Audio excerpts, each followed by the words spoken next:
Halo, what's up guys? Ketemu lagi dengan saya Hartono di sini yang pastinya wong Jawa yang tidak meninggalkan Subasito. Oke guys, di video kali ini aku bakal bahas mengenai kerja fishing ya. Mungkin banyak banget teman-teman yang pengen kerja di fishing. Tapi buat kamu yang mungkin pengen kerja di fishing, lebih baik jangan. Loh, kenapa kok jangan? Daripada teman-teman penasaran, langsung simak penjelasan dari saya ya. Yuk, cus.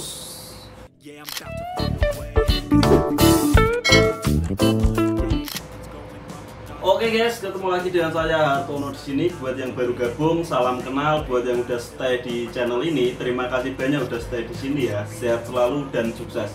Nggak panjang lebar, ini aku mau membahas langsung. Mungkin kedengaran dari pembukaan saya tadi kayak terkesan kok cegah-cegah gitu ya. Aku bukannya apa-apa ya, karena ini akhir-akhir ini banyak banget yang orang-orang dari fishing itu setelah sampai fishing itu bener-bener kayak nggak kuat, sampai banyak yang kabur, sampai ada yang loncat. Kemarin itu 7 orang loncat di tengah laut. Jadi tak saranin buat teman-teman yang dari Indonesia itu nggak punya skill fishing, lebih baik jangan. Kenapa kok jangan? Karena satu, dari di fishing sendiri pun yang lebih banyak itu P2P itu kan. Kalau P2P emang cepat ya, biayanya itu mahal banget, 200 juta. Sedangkan mungkin teman-teman diiming-imingi hanya melihat gajinya yang gede, tidak pernah diceritain beratnya kerja di fishing. Bahkan belum pernah ada yang cerita beratnya kerja di fishing ya. Kayaknya belum pernah ada, karena emang orang Indonesia ini benar-benar tangguh.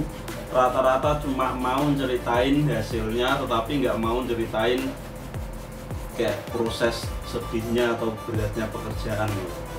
Yowes, ini aku bakal ceritain beratnya di fishing yo, yang dengan bedanya jauh banget kalau dari manufaktur. Ini aku nggak mau banding-bandingin atau apa. Kalau bisa yang belum terlanjur ini jangan, daripada nanti sampai sini temen-temen menyesal. Yowes, ini aku aku sebenarnya gak enak bahas ini guys, tapi ini perlu tak bahas karena ini aku tahu beratnya di fishing itu. Cerita dari temenku yang kabur dari kapal tonggal kepiting di fishing di sebuah pulau di Korea Selatan. Langsung saja tak ceritain ya, maksudnya kerasnya kayak gimana. Mungkin kalau cuma denger keras-keras gitu tuh kan mungkin disepelein. Saya di rumah kerja segala macam kerja pernah mas, bahkan saya pernah kerja proyek, pernah kerja di sawah melentong-melentong gitu, pernah. Ini kerjaan-kerjaan berat pernah tak sikat semua. Stop, tunggu dulu. Tapi di fishing nggak semudah itu kan. Kalau emang kamu nggak punya skill di fishing, ini bener-bener sangat beresiko, dan orang fishing Korea itu bener-bener keras. Ya wes, aku bersumber cerita dari temenku yang kabur itu setelah 3 tahun itu ya. Nanti tak ceritain nanti aja yang temenku kabur di video selanjutnya aja.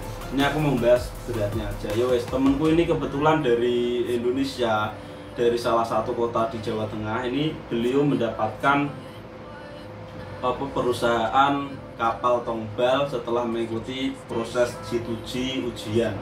Karena beliau tidak yakin mengikuti tes manufaktur akan lulus, karena persaingan di manufaktur kan keras, makanya belum memilih untuk kerja di fishing. Aku kerja di fishing aja karena aku udah biasa kerja keras. Tetapi setelah temanku ini sampai di Korea dan beliau kerja di kapal tongbal, hari pertama sampai seminggu ini beliau mengalami kayak mual-mual, mabuk laut biasa karena nggak pernah kerja di laut. Tetapi apa yang didapatkan beliau ini, jangankan sambat, kerja lalat dikit aja udah disentak. Ya sek ya subhanallah. Wes di laut itu seperti itu udah biasa, suara kenceng, bahkan main tangan itu banyak. Aku nggak bohong, mungkin teman-teman yang kerja di fishing ini bisa mohon untuk komen apakah benar di sana emang keras. Aku sih nggak tahu sendiri, cuma cerita dari temanku ini tadi. Ya wes, setelah kerja itu tadi 10 hari ini kapalnya kan kebetulan sandarnya 10 hari sekali. Ini kapal tongbal berapa ratus ton aku lupa ya, kayak 100 ton lebih lah pokoknya. Jadi ini nangkap kepiting gitu, nangkap kepitingnya pakai tongbal. Tongbal itu kayak itu loh guys, kayak jaring, bukan kayak jaring, kayak wuwu kalau di rumah itu. Nanti di dalamnya dikasih umpan ikan. Itu dikasih umpan ikan, ada yang kasih 2 atau 3 gitu misal, terus habis itu dilempar-lemparin. Itu tongbalnya banyak banget, sampai kalau nggak salah itu ribuan, pokoknya dilempar-lempar gitu. Habis itu nanti ditarik, nari gitu. Itu sih gimana ya, pas waktu itu temanku datang itu musim dingin guys, bener-bener ini sebuah hal yang nggak bisa dibayangkan. Jujur ini temanku orangnya pendiam. Waktu itu beliau cuma nangis di kamar, nggak cerita ke siapa-siapa. Ya wes, hingga akhirnya itu berjalan seperti biasa. Terus aku kan sempet nanya-nanya juga, sebenarnya emang capeknya itu capek gimana, narik atau gimana. Ternyata ini beliau ini kerja hampir nggak ada istirahatnya, 24 jam hampir nggak istirahat. Dalam 24 jam beliau ini cuma istirahat bisa tidur itu paling lama 4 jam. Sehari istirahat paling lama 4 jam. Bahkan pernah dalam sehari itu istirahat sejam tok, udah diobrak-obrak disuruh kerja lagi. Bayangno, maksudnya buat yang diiming-iming itu dipikirkan lagi, apa ya kuat istirahat 1 jam. Ya wes, otomatis ini temanku berat badan turun drastis dalam berapa bulan, 4 bulan atau 5 bulan ini berat badannya udah turun 10 kilo dan jadi kurus. Kalau masalah sehat sih sehat, tetapi badan terasa ya wes kena angin, namanya di laut, angin laut, musim dingin, meskipun pakai jaket musim dingin pun masih dingin, pakai slop juga orang yang dipegang air dingin itu, meskipun pakai jangkap juga tetap aja guys. Aku nggak bisa bayangin, aku sendiri bayangin pun nggak mampu. Dan misal kamu masih nekat mau ke Korea ke jalur fishing, ya wes dilanjut aja, nggak apa-apa. Terus ceritanya, terus aku nanya kan, emang nggak ada istirahat makan? Kalau di pabrik kan ada istirahat makan, setidaknya itu paling capek-capeknya pabrik itu setengah jam ada, yang gantian itu mesin jalan terus. Tetapi ternyata katanya itu jangankan setengah jam mas, makan kita itu cuma dikasih waktu 15 menit terus balik kerja meneh. Ya Allah. Terus misal kamu pengen ngising deh, berak lo ngising, pengen berak, jadi berak ya wis bar mangan kudu buru-buru berak. Kalau misal pas lagi kerja pengen berak ditahan. Emang nggak bisa maksudnya nyolong berak apa piye ngono. Galak mandure galak. Bener-bener. Yo, itu sih dulu sih, aku berharap sekarang udah nggak ada begitu, karena juga aku bayanginnya nggak kuat juga. Temanku di situ juga akhirnya cuma 3 tahun toh ya.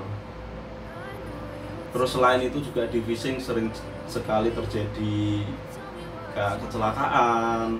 Memang sih, maksudnya semua pekerjaan itu ada resikonya, tetapi kan kita sebisa mungkin mencari yang agak minim resiko guys. Kalau emang kita udah bener-bener pelaut dari Indonesia, udah biasa kerja di laut, ya wes nggak apa-apa lanjutin. Kalau misal bukan dari laut, lebih baik jangan, karena kabur pun juga beresiko guys.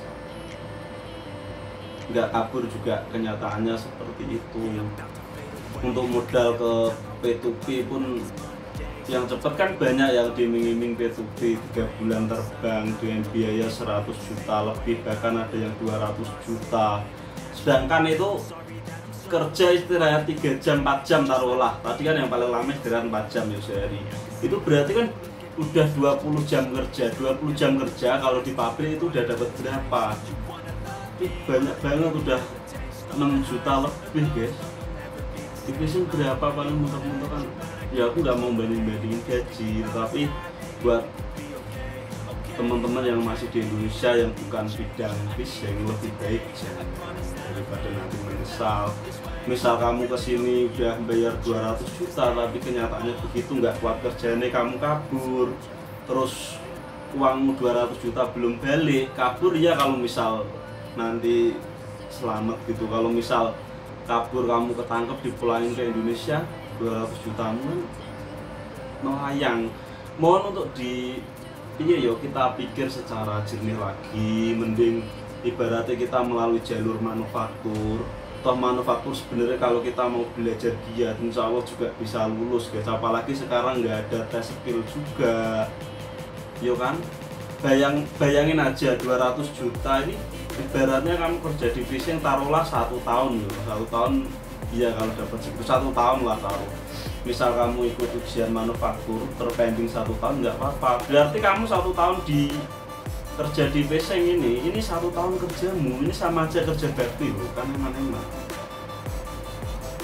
Ya wes guys, mungkin cukup sekian video kali ini. Aku cuma ceritain apa yang diceritain temanku. Kalau misal ada salah-salah yang lebih ngerti, mohon untuk di komen di bawah sini yo.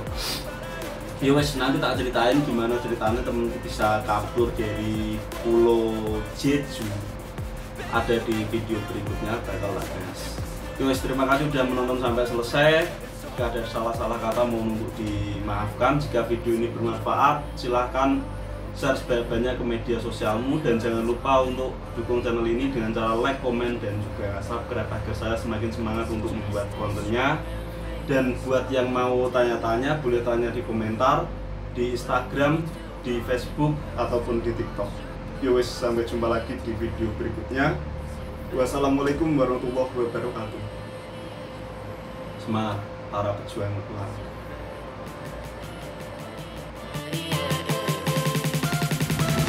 It's you.